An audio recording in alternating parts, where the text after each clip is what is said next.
4 Notícias. Oferecimento Unimar, Universidade de Marília. Taust faz toda a diferença. E Menin Engenharia. Destaques, você conferindo a partir de agora. 4 Notícias, a informação para você. As manchetes em nome de Unimar, Universidade de Marília, o seu futuro profissional garantido. Elementos invadem as Pernambucanas e o alarme soa. A polícia militar cerca o local, houve troca de tiros. Um dos bandidos morreu, o outro foi baleado e um terceiro fugiu. A polícia investigando. Latrocínio em Garça, dono de lotérica de 55 anos é morto na tentativa do roubo do malote. Ele estava entrando na agência da Caixa para o depósito quando o elemento de moto exigiu o malote. Ele entrou em luta corporal e acabou baleado. Daqui a pouco você vai ter as informações. O caso de afogamento do final de semana é mais um. Bombeiros alertam. Açude, ou seja, represa, rio e até o mar e a piscina, cuidado, o alerta nessa época de verão em relação aos casos de afogamento.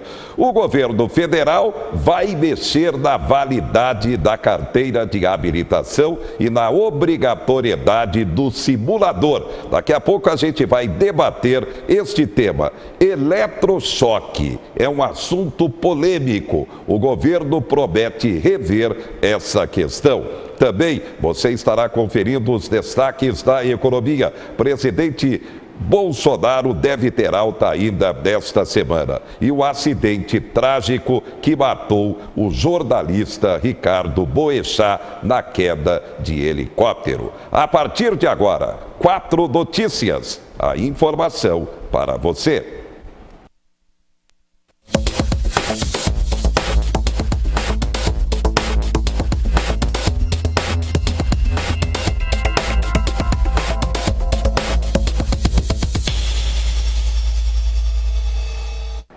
A polícia de Marília já começou a investigar o caso das casas pernambucanas aqui em Marília. Na noite deste domingo, 3 elementos invadiram o local. O alarme soou, a polícia militar foi avisada, cercou exatamente o estabelecimento e aí houve troca de tiros. Polícia foi recebida a bala e esse homem aí que você viu na segunda foto, de camisa, esse aí, Claudomiro dos Santos, 56 anos, morreu baleado. O outro, Peterich, ele que tem uma banca de conserto de celulares no camelódromo, esse foi baleado e acabou preso. Um terceiro elemento fugiu e através desse elemento aí, o Peter, é que a polícia, é claro, vai procurar chegar ao terceiro elemento que fugiu. A polícia militar agiu rápido e impediu aquele que seria um roubo da financeira das casas pernambucanas. E outro fato grave, na tarde desta segunda-feira, no centro de Garça, dono de lotérica é vítima de latrocínio. Você vê aí a foto do Flávio Vieira, cerca de 55 anos de idade, quando já tinha sido baleado. Ele levou 3 tiros. Segundo a informação da polícia, ele estava chegando com o malote do movimento da lotérica para o depósito da Caixa Federal. Quando de repente, você já viu o vídeo, quando de repente o elemento chegou numa moto, o outro esperava já com a moto ligada, o motor ligado para acelerar. O Flávio Vieira, como sempre fazia nesse horário, por volta de 2 da tarde, estava se preparando para entrar na agência da Caixa quando acabou abordado. Ele entrou em luta corporal com o ladrão e acabou baleado. Pois é, os policiais sempre advertem, jamais, mesmo se o montante for grande, para beneficiar a bandidagem, jamais entre em luta corporal. Em luta corporal, o Flávio Vieira, ele de família conhecida, bastante conhecida em Garça, acabou entrando na luta corporal e acabou, portanto, sendo baleado e ainda foi levado para a UPA, a unidade de pronto atendimento daquela cidade, mas já chegou morto. O corpo está aqui em Marília, no IML para necropsia. Você vê aí no momento em que ele entra em luta corporal com o bandido, o elemento não estava nem mascarado. E aí foi baleado, o elemento pegou o malote e acabou fugindo na moto. A polícia já está investigando esse que foi um fato grave. Uma cidade de 40 mil habitantes como Garça não é prática comum e o latrocínio está consumado. Flávio Vieira tinha, portanto, cerca de 55 anos de idade. Outro fato grave, é mais violência. Tupã. Por volta de 5h30 da manhã desta segunda-feira, uma jovem de 21 anos de idade, você vai ver a foto dela aí, a jovem saía de casa para o trabalho. Aí, olha ela aí, a Tayla, quando de repente o ex-marido se aproximou, dizendo que queria uma conversa, ela disse que não queria mais reatar o relacionamento e ele acabou atirando. Um tiro certeiro no coração, ela foi levada ainda à Santa Casa de Tupã, porém não resistiu. É vítima de feminicídio, ele está foragido, sendo caçado pela polícia de toda a região. Ela deixa um filho de apenas 3 anos de idade. Pois é, com tanta violência, assustando essa realidade. E o projeto anticrime vai ser votado no Congresso Nacional ainda nesse primeiro semestre? Tem articulação o governo para a aprovação? Vamos até Brasília. O ministro da Justiça e Segurança Pública, Sérgio Moro, tenta explicar o projeto às autoridades. No Instituto dos Advogados de São Paulo, Sérgio Moro apresentou detalhes do projeto anticrime, com medidas contra a corrupção, crime organizado e crimes praticados com grave violência. E, mais uma vez, defendeu o diálogo. Nós estamos esperando o presidente se restabelecer de saúde para apresentar esse projeto ao Congresso e, em todo momento, nós estamos abertos ao diálogo. A advocacia tem um grande papel, tem um importante papel. É um segmento que tem conhecimento especializado sobre a matéria. Não só o conhecimento teórico, mas são profissionais que vivem ali o dia a dia. Então, as sugestões e críticas dele, evidentemente, serão levadas em consideração. Tudo está aberto ao debate. É um projeto que interessa toda a sociedade. E toda a sociedade pode contribuir para aprimorá-lo. Na reunião com advogados de São Paulo, Sérgio Moro falou sobre a necessidade de se mudar as políticas públicas de combate ao crime e à corrupção no país. Existe uma série de pontos que têm que ser enfrentados, pontos de estrangulamento, e é evidente que o sistema não tem funcionado bem, considerando os índices de crimes que são muito elevados no Brasil. Ilustrar os mais de 60 mil homicídios no ano de 2016. A ilustrar esses episódios recentes envolvendo organizações criminosas no estado do Ceará. Foram debelados? Foram debelados, graças ao esforço do governo federal e do governo estadual, os dois com mérito. Mas as organizações criminosas constituem um problema cada vez mais presente.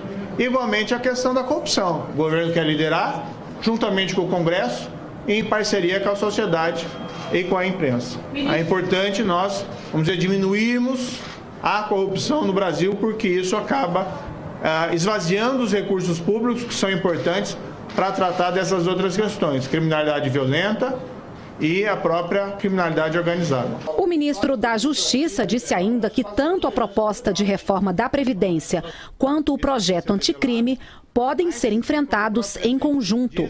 As duas questões podem ser tratadas em paralelo. A meu ver, uma não prejudica a outra. Pelo contrário, apenas demonstra o empenho do governo do presidente Bolsonaro, em enfrentar essas duas questões, que são as duas principais questões hoje que afligem a população brasileira. Existe um problema fiscal que afeta a qualidade dos serviços públicos, que os recursos começam a faltar, e, por outro lado, a questão da segurança pública e da própria corrupção. Tá aí, então, vamos aguardar. Que o povo está preocupado com toda essa violência, criminalidade, está. Agora vamos aguardar o debate sobre esse tema. Inclusive, o presidente Bolsonaro está sancionando o indulto para presos, mas apenas para presos em estado de saúde grave, aqueles pacientes, entre aspas, do sistema penitenciário em estado terminal. Assim vai ser o indulto de abertura, entre aspas, também do novo governo. Vamos aguardar também a repercussão. Foi sepultado na tarde deste sábado o corpo do jovem Jonathan Moura, de 18 anos de idade, que morreu afogado num açude na zona oeste de Marília. Ele acabou entrando na água, não conseguiu sair. É o 7º caso de afogamento no oeste paulista neste verão, num raio de 100 quilômetros em torno de Marília. Tá aí. Inclusive, colegas de escola da Sebastião Mônaco fizeram uma homenagem especial ao Jonathan Moura, de 18 anos de idade, que também era aluno desta escola na zona oeste de Marília. E os bombeiros alertam: cuidado com água. Represa, rio, mar e piscina. É preciso atenção. As dicas, mais uma vez, você confere aqui no 4, na prevenção aos casos de afogamento. Que água no umbigo é sinal de perigo e realmente acidentes acontecem, a gente tem que estar sempre preparado, sempre atento, não entrar na água se você está percebendo que existe algum risco, algum perigo. Já para as crianças menores de 9 anos, o maior perigo são as piscinas, que muitas vezes estão dentro de casa. Para se ter uma ideia, na faixa etária de 1 a 4 anos, o afogamento é a segunda maior causa de morte. Por isso, a orientação é sempre manter as piscinas cercadas e não descuidar das crianças. Aquelas boias de braço que as crianças utilizam oferecem uma falsa sensação de segurança. Os pais acham que a criança está segura porque está com a boia e, na verdade, se a criança pula, por exemplo, com os bracinhos para cima, ela sai assim que a criança entra na água. Isso pode causar também um acidente. O que seria adequado para a criança e também para o adulto é aquele colete, é um colete que fecha inteiro assim na criança. Em caso de afogamentos, a recomendação é fornecer à vítima algum objeto de flutuação e nunca entrar na água sem o devido preparo. Importante lembrar que em lagos e piscinas e cachoeiras, você não entre na água também para tentar tirar a pessoa. Muitas vezes a pessoa que sabe nadar vai entrar na água para socorrer o outro e acaba se afogando também, porque a pessoa desesperada acaba agarrando o outro. É importante que a pessoa saiba, a partir do momento, por exemplo, que uma criança está ali na água, está se debatendo, não se afogou, um adulto conseguiu retirar ela da água, a primeira coisa é manter pérvia as vias aéreas da criança. Se ela estiver meio inconsciente, deixa ela lateralizado, deixa a cabeça, a boca aberta para que possa extravasar toda a água que tem entrado nos pulmões. Tanto a criança quanto o adulto, se não houver batimento cardíaco e não houver respiração, iniciar imediatamente massagem cardíaca até que chegue o socorro. Tá aí, o alerta mais uma vez está dado. É aquele velho ditado dos bombeiros: água acima do umbigo é realmente sinal de perigo. E atenção, você tem veículo, placa final 2, carro, moto, caminhonete, ônibus, micro-ônibus, optou pelo parcelamento nesse ano. Segunda parcela vence nesta terça-feira. Na quarta será final 3 e assim sucessivamente até chegar ao 0. Quem não pagou em janeiro ainda tem a opção de quitar em cota única, porém sem o desconto de 3% nesse mês de fevereiro. E atenção, governo do estado acaba de divulgar uma nota. Secretaria da Fazenda do estado de São Paulo alertando que não oferece nenhum aplicativo para pagamento de taxas e tributos, incluindo o IPVA. É que o órgão está sendo comunicado para esclarecer o contribuinte após a informação de que mais de 17 mil dispositivos móveis com o sistema Android acabaram sendo alvo de ameaças virtuais por conta de aplicativos falsos. Então, governo do estado alerta para up falso de IPVA. Portanto, cuidado para não cair em mais esse golpe. A população de Marília reclamou muito neste final de semana da falta d'água. Na Zona Norte, principalmente, mas também na Zona Oeste, Zona Sul e até mesmo Zona Leste e região Central. Aqui na região do Fragata, também reclamação da falta d'água. Foi mais um final de semana com alta temperatura, sensação térmica elevada e sem água nas torneiras. E o povo bravo. Lembrando que a tarifa de água está 10% mais cara aqui em Marília.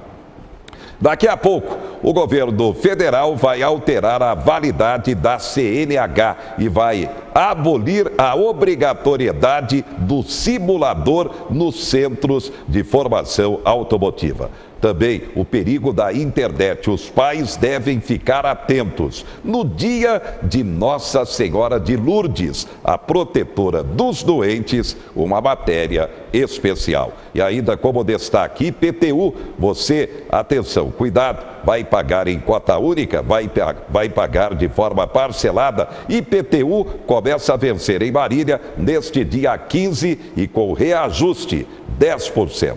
A gente volta já já.